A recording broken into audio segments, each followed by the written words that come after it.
Bonjour et bienvenue sur ADP Social Info. Le thème de cet épisode, l'annualisation et le décompte des heures supplémentaires. Et pour commencer, voici le chiffre du mois de cet épisode de février.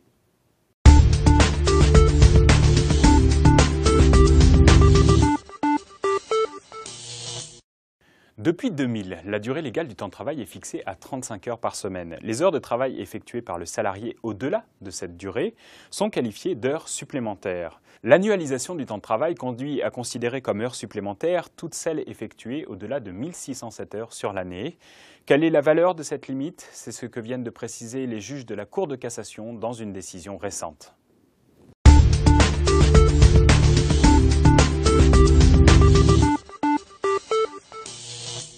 Bonjour Abdelkader. Bonjour.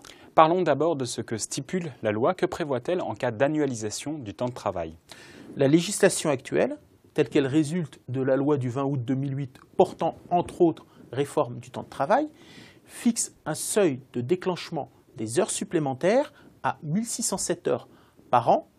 Ce seuil peut être revu à la baisse par voie d'accord collectif. On observera d'ailleurs à cette occasion que même s'il y a eu réaménagement des dispositions légales, on a conservé d'une loi à l'autre le même seuil de génération des heures supplémentaires. Comment apprécier maintenant cette limite des 1607 heures lorsque le salarié n'a pas acquis la totalité de ses congés payés? C'est tout l'enjeu du dispositif. Pour l'administration du travail, dans une circulaire du 6 décembre 2000, ce seuil doit tenir compte du nombre de jours de congés payés acquis pour le salarié.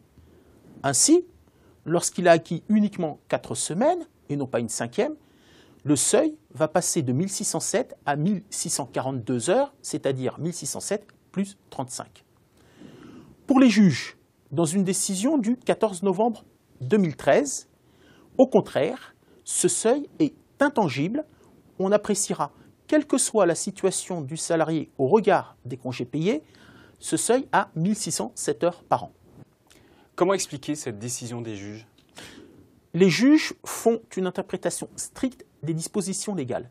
Le Code du travail admet uniquement une révision à la baisse par voie d'accord collectif. En quelque sorte, le salarié est garanti de paiement d'heures supplémentaires dès dépassement du seuil légal. Très bien, merci Abdelkader. Voyons maintenant comment appliquer cette décision dans votre entreprise.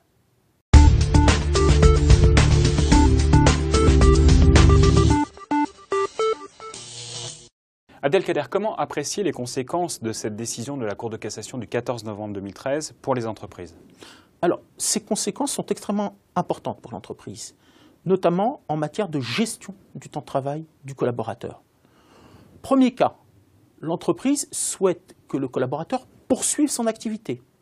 Et alors, nous apprécierions ici des heures supplémentaires qui donneront lieu à leur rémunération, à laquelle va s'ajouter une majoration au taux de 25%.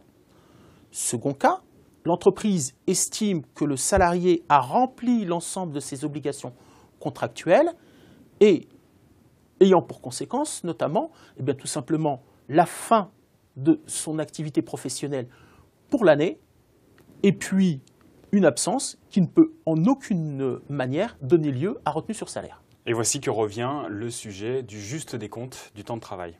Effectivement, la notion de temps de travail induit de nombreux droits pour le salarié et de nombreuses obligations pour l'entreprise.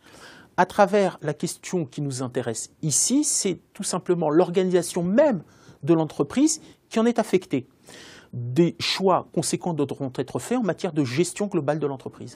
Abdelkader, j'ai maintenant une question pour vous qui vient d'un internaute.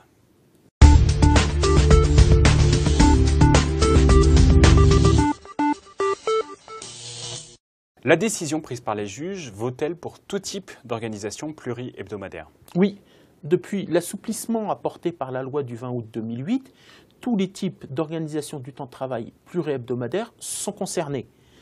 On appréciera effectivement cette décision au regard des limites fixées par voie d'accord ou par la loi ici pour la limite de 1607 heures. On s'interrogera également légitimement sur l'appréciation du dépassement de la limite de 218 jours en cas de présence de convention de forfait en jours. Merci beaucoup Abdelkader. On se retrouve en mars. Merci. Avant de nous quitter, voici un bref résumé de cette émission.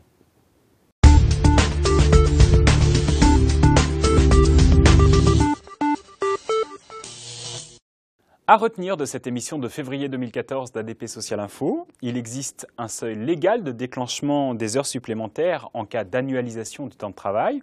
Ce seuil est de 1607 heures et il est intangible.